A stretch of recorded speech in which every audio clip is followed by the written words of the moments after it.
Up next, with quick detection and response key to navigating today's fast-moving cyber attacks, which can span across clouds and infrastructure, we're going to look at updates to Microsoft's integrated XDR solutions to discover and contain even the most sophisticated state-sponsored attacks in real time. From deconstructing a multi-stage and multi-cloud incident inspired by real tactics, techniques, and procedures in Microsoft Sentinel, visibility and depth into the attack sequence and timeline of alerts with Microsoft 365 Defender, to using threat intelligence to investigate threat actors and stop them in their tracks with real-time attack disruption, and automating mitigations to contain and roll back the damage. And joining me once again is Microsoft cybersecurity expert and CVP, Rob Lefferts. Welcome back. It's great to be back. Thank you for having me. And it's always really good to have you on because you and your team get to examine firsthand, what attacks are evolving, and in turn, you're always strategizing against kind of the next level of detections and mitigation. So what's the focus then on the current round of updates?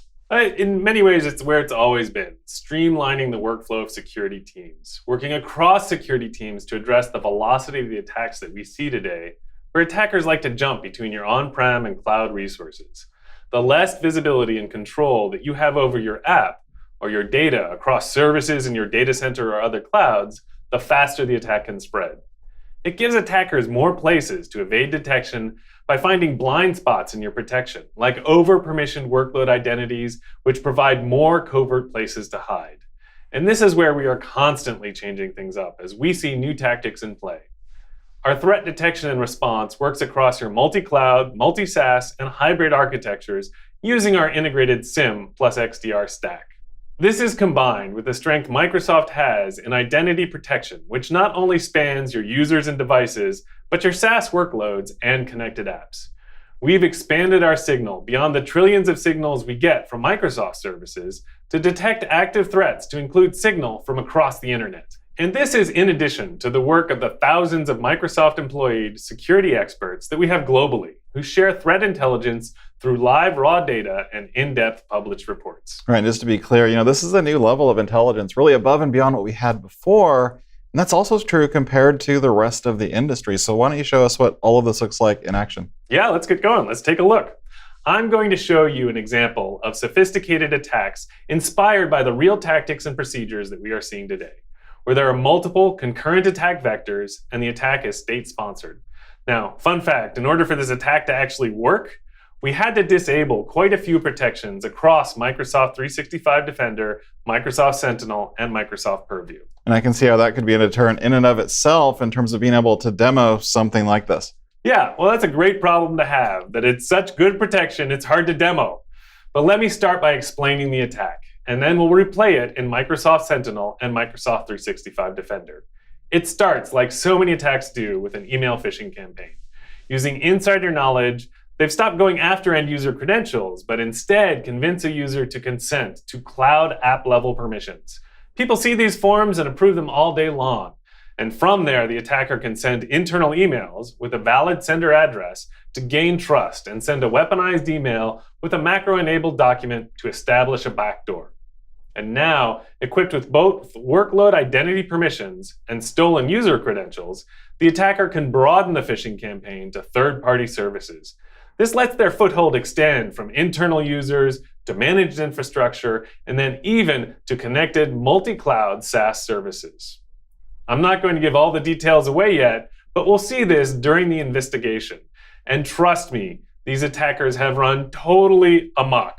And once it starts, it happens so fast. You need to respond quickly and get full visibility into the sequence of the attack and who these attackers are, and then do everything in your power to evict them, contain the data loss, clean up their mess, and absolutely prevent them from ever coming back. Right, I can see, how something like this might be really tough to do because you've got a few attacks typically that you're working on. So how would you even know, what to prioritize and where to start? Well, you're absolutely right. That's the most important thing, is helping the security team figure out what's important, what matters the most. In most organizations, it can be overwhelming. So we give you a place to start, and that starts in the SIEM. I have Microsoft Sentinel open to the incident page right here. And as you said, there will be other attacks competing for time, attention, and effort. So the first task is really going after the biggest threats that you need to worry about. We've got a couple of bad incidents here with multiple alerts grouped together, and a few of these are sophisticated multi-stage incidents like the one I described before. In this case, let's focus on this incident as the top one with more than 150 alerts from pretty much every component in our XDR stack. On the right, you can see the top-level details and entities affected. Let's drill into it and talk about some of the tactics and techniques. Here's our email, credential access, and also some more information about defense invasions that I'll go into in a second. Discovery is where the attacker has done reconnaissance against our resources, and here's how the attacker got in with initial access vectors, and how they are able to maintain their foothold over time.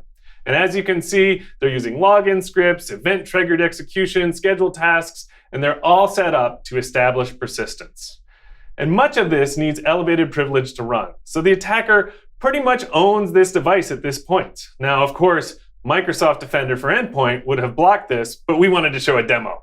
Okay, so Sentinel's kind of taking all of these things like Microsoft 365 Defender, Defender for Endpoint, and Cloud Apps, and Azure AD Signal, and kind of bringing everything together in one view. That's right. It correlates the data together, fuses it into one view, and automates the investigation for you.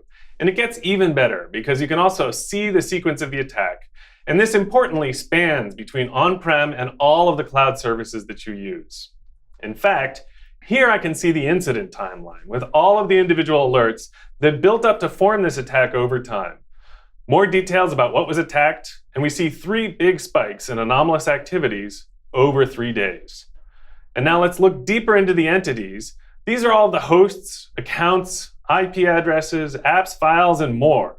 I can see they've moved into hosts, as well as which accounts are stolen, and that they've moved laterally even into an AWS hosted resource. So this looks like a pretty formidable attack. They've kind of moved into every nook and cranny and corner they can. Yeah, that's right. Like I said, they have run completely amok. This is a complex attack, but it's also very representative of the sophistication of attacks that we're seeing out there today. So let's dig into the attack investigation. You know it's bad when there are so many events that these related pockets of events look like tiny dandelion seeds scattered all over the screen. Of course, I can zoom in for more fidelity in each area to get a better view and hover over a few things on the timeline. But what I like to do with really complex attacks like this one, with lots of activity in play, is play them back in Microsoft 365 Defender, and I can get right to that from the incident view. And now that we're in the Defender console, I can play back the whole attack story and timeline. First, I see the OAuth consent coming from Adele. Next, here's that backdoor email containing the weaponized documents attachment. And from there, we can see it ran a PowerShell script on Jonathan Walcott's machine to execute a few scheduled tasks and establish persistence. And we can see the attempts from the attackers to steal the primary refresh token so it can be reused to access other applications. And inevitably, as we've seen happen multiple times, it just gets worse from there. Mimikatz was then used to steal local credentials on this device, which, by the way, happens to belong to a help desk technician with higher than average privileges. So this could be as bad as domain admin, or at least elevated domain privileges. Compared to some other solutions, we get signal from across the stack. Beyond endpoints and basic identities, we have a full set of identity protections. So here, for example, you see that the help desk account was used to create email forwarding rules in Exchange and access documents in SharePoint. And that's something that we are really good at detecting. But not only that, here you can see it's also able to use these help desk credentials to access other clouds beyond Office 365 infrastructure with Google services and AWS. So if the payload, the targets they're after are in the Microsoft cloud, why would they want to move to other clouds? Well, the first answer, of course, is why not? Yeah. But on and beyond that, they create these little islands off to the side where perhaps things aren't as tightly monitored that they can always use to come back in and attack again. So they've used an AWS S3 bucket as a place to try to move exfiltrated data out to, like this spreadsheet. Thankfully, that action was blocked thanks to DLP. I guess we forgot to disable that part of the protection of this demo. But you can see they've made the AWS S3 bucket location public. And as you can see here, this custom policy using our Contoso DevOps entry, the help desk account even allowed them to make our private GitHub repo public. Now let's pause for a moment and think about that, because I'm sure that the developers on your team are perfect and never store secret or credentials in their code. But, for some other companies and organizations, I've heard that might be a problem if their private repos become public. At this point, using these account lookups, the attackers are finding more accounts to stay under the radar. A ransomware payload is dropped, ready to encrypt some files. Okay, so now something like Microsoft 365 Defender would have stopped them from getting further than this stage, right? It would have. But as I mentioned, we switched off a bunch of capabilities to get the demo scenario to work. In fact, real-time attack disruption in Microsoft 365 Defender would have disabled all of the identities and machines that the attacker had taken over and dramatically reduced the number of compromised assets in this ransomware attack. Now, of course, with it disabled, that didn't happen. But back to the demo, the attacker now uses an identity to go after high-value infrastructure. And in Sentinel, I can see they use these credentials that they acquired in order to access SAP and download files and send them to this IP address that we can investigate further in Microsoft Defender Threat Intelligence from this comment right here on the left. And SAP is critical infrastructure where it isn't a given that your security tools will monitor it and send you alerts. Sentinel has this, and not only that, but I can see the high-level details around the group involved, Hafnium, and the tools that have been used in this case.